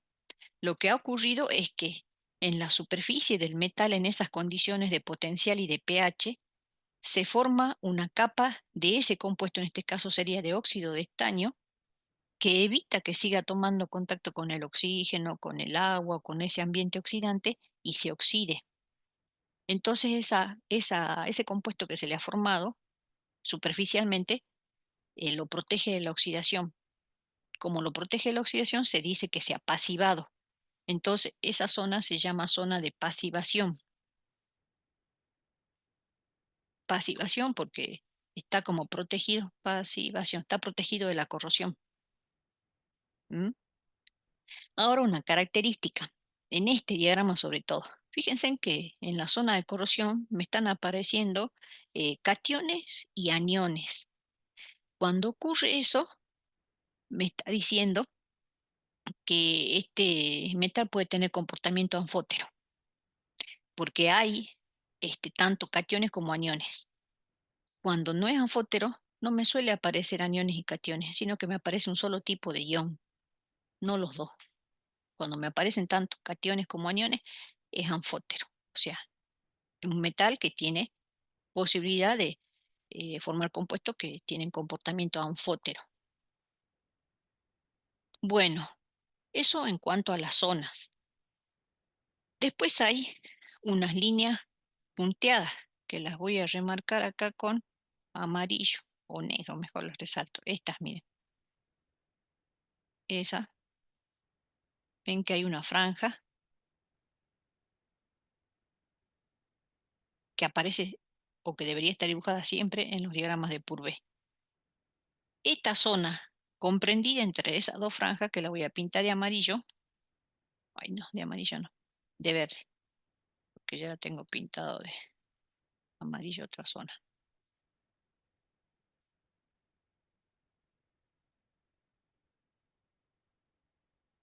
Esa zona que la he cuadriculado de verde es la zona de estabilidad del agua. ¿Mm? Quiere decir que todo compuesto o ion que caiga en esa franja puede existir en agua sin reaccionar con el agua. Por eso el agua está estable allí y esa especie no le pasa nada, no reacciona con el agua. Entonces, lo que a mí me está apareciendo en el diagrama, en esa zona, en esa franja, puede tener existencia en agua sin reaccionar. Lo que caiga fuera de esa franja, ya sea por arriba de la línea punteada o por debajo, va a reaccionar con el agua. Entonces, lo que quede por debajo va a hacer que el agua reaccione y se libere hidrógeno. o sea, se reduzca. Y las especies, o si yo caigo en la zona de que está comprendida por arriba de esa franja que he pintado de verde, todo por arriba, va a hacer que el agua reaccione con la especie y se libere oxígeno. ¿Mm? Se va a oxidar el agua. O sea que el agua va a ser un reactivo. ¿Mm? ¿Está? ¿Hasta ahí se entendió?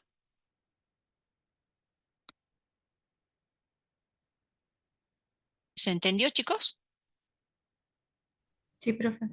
Bueno, ahora lo que me estaría faltando acá es decirles qué pasa con las líneas.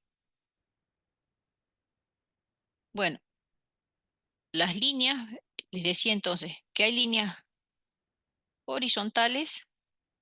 Las horizontales representan un proceso redox.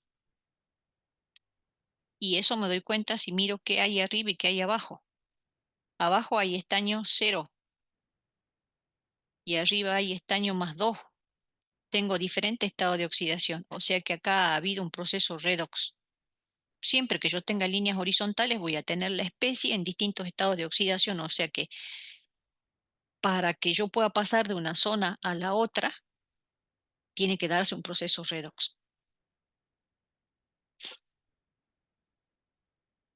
En cambio, las líneas verticales, vamos acá, miren qué me está separando.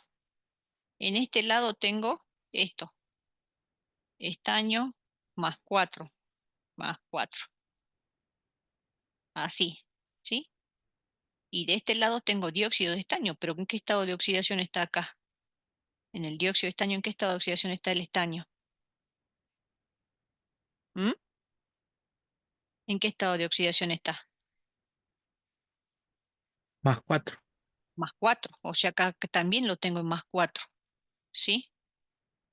Eh, no hay cambio en el estado de oxidación, ¿ven? Las líneas verticales no me separan compuestos del elemento que estén en distinto estado de oxidación.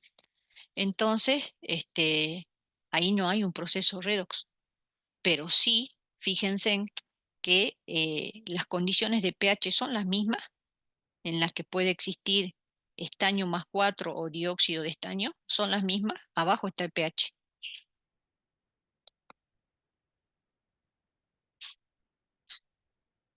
No, No, vas no. incrementando. Claro, o sea, depende, yo para pasar de estaño +4 a un ambiente en donde sea más estable la formación del dióxido de estaño, tengo que irme a pHs un poco más altos. ¿M? Y si yo me tiro a pHs más bien alcalinos, ya me voy a pasar a esta zona y voy a formar este anión. ¿M? O sea, modificando pH yo me puedo mover y tener distintas especies porque varía la estabilidad de la especie. La especie más estable es la que se va a formar. Entonces, eh, estas líneas verticales, esas líneas verticales representan procesos ácido-base.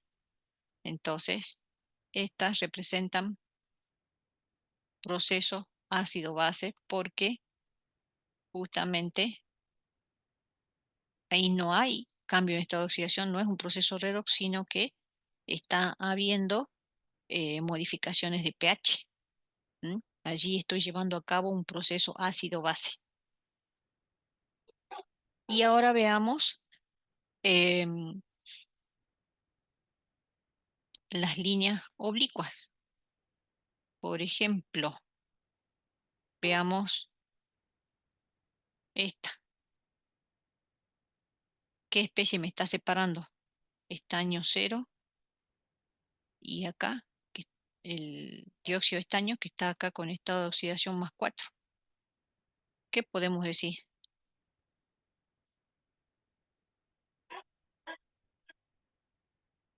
Acá hay un proceso redox, pero también un proceso ácido-base.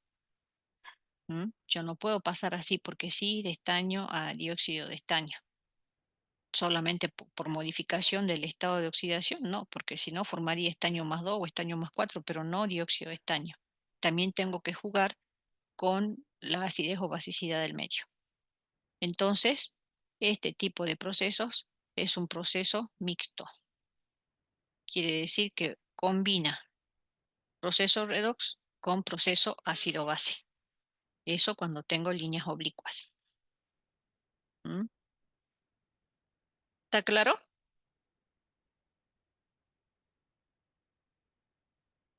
¿Se entendió? Eso es lo más básico que tengo que saber de un diagrama de Purvé. Bueno, con lo que yo les expliqué hasta ahora, ustedes ya pueden hacer el punto 13. ¿Mm? Ustedes ya lo podrían hacer. De todos modos, yo les voy a pasar un PDF de diagrama de Purvé para que puedan eh, entenderlo mejor. Bueno, hasta acá, si no hay preguntas, llegaríamos hoy.